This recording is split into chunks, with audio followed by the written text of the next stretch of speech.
Women in the 1920s were fighting to receive the freedoms they felt like they already deserved. To start, they gained the right to vote on August 18, 1920, when the 19th Amendment was ratified. With this, the League of Women Voters influenced politics by working hard to educate themselves and all other voters on public issues. There was a locked door that few women did manage to get behind and run for public office.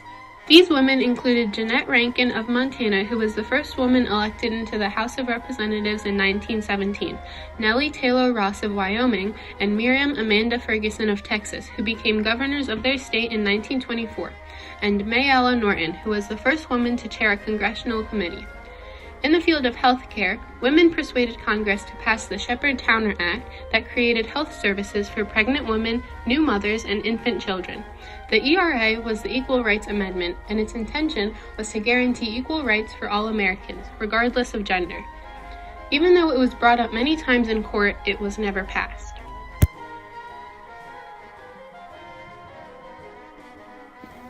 Many opportunities opened up after the ratification of the 19th Amendment.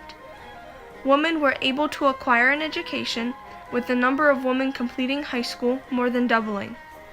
The number of women professionals rose by 50% by the end of the decade after many professions once only open to men opened up. Women gained many new freedoms in the 1920s. They rebelled against old standards and customs by cutting their hair, wearing makeup, wearing shorter dresses, and smoking and drinking.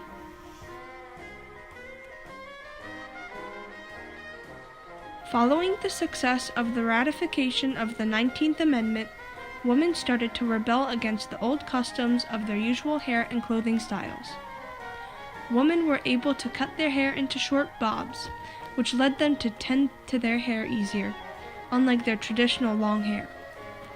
Women also rebelled by wearing makeup, such as lipstick, eyeshadow, and rouge. During this time, the skirts and dresses that women wore started getting shorter.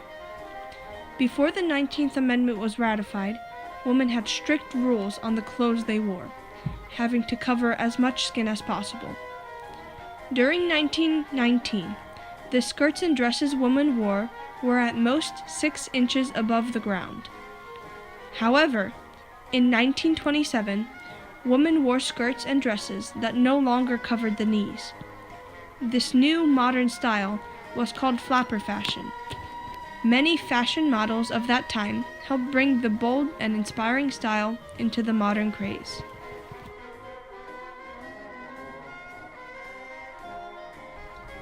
Women participated in playing sports such as hiking, hockey, swimming, tennis, track, and basketball. At the 1920 Summer Olympics in Antwerp, women made up just 2.4% of the entire number of participants. The U.S. brought home a total of 41 gold medals, but only 4 of the first-place medals went to women. Even though women were still trying to break barriers in equality, a female swimmer did become the first American woman to achieve full Olympic status. In the 1920s, women started to get more job opportunities. Some common jobs that women had were department store sales clerks, nurses, doing factory work, and working as secretaries and doing office work. Some department stores hired women who with skill and intelligence could work their way up to becoming designers or buyers. There were also chances for writing, dancing, acting, and singing.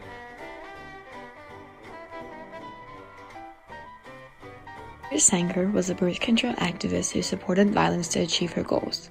She worked hard to open the first birth control clinic in New York, but was then put in prison for 30 days because of it.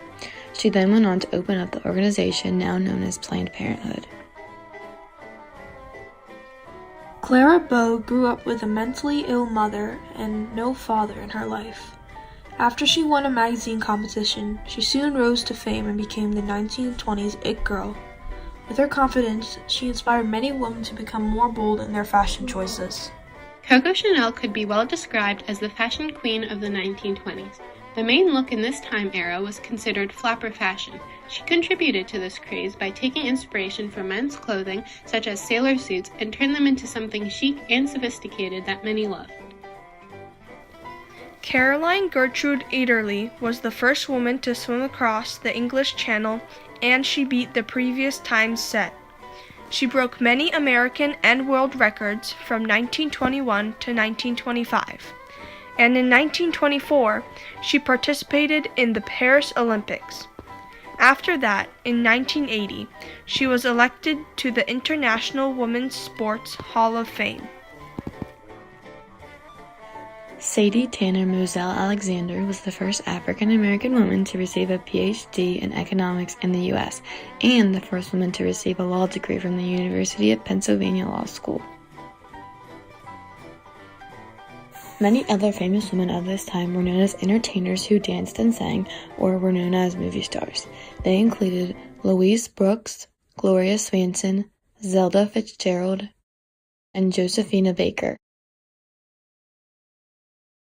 Overall, women prospered in the 1920s by finally earning the right to vote and generally moving up in life.